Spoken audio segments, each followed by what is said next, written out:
বলছেন বিচার ব্যবস্থা সংশোধন করতে হবে। বিচার ব্যবস্থায় যে জজ আর উকিলেরা বসে আছে, সব তো চোর, বাটপার, মিথ্যুকেরা বসে আছে, কিভাবে সমাধান হবে? তাহলে ওই জায়গায় এমন সন্তানকে পাঠাতে হবে যে তার বাপকে দেখেছে যে আমার বাপ মাঠে কাজ করেছে, আর আমার বাপ আমাকে দ্বীনের শিক্ষা দিয়েছে যে মরে গেলেও সত্য বলতে হবে, মরে গেলেও ন্যায় প্রতিষ্ঠা করতে হবে, মরে গেলেও আদল প্রতিষ্ঠা করতে হবে, মরে গেলেও ইনসাফ প্রতিষ্ঠা করতে হবে, আমার শত্রুর সাথে হলেও আমাকে ইনসাফ করতে হবে।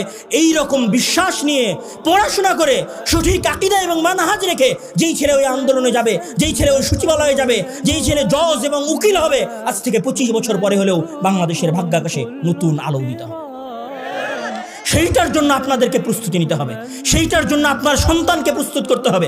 এই যে আজকে এই জালসায় এতগুলো মানুষ এসেছেন, এতগুলো মানুষের মাঝে জালসা হবে না? জালসার পরে নাসিম ভাই অনেক কষ্ট করে প্রোগ্রাম করেছে, অনেক টাকা পয়সা এটার পেছনে খরচ করেছে।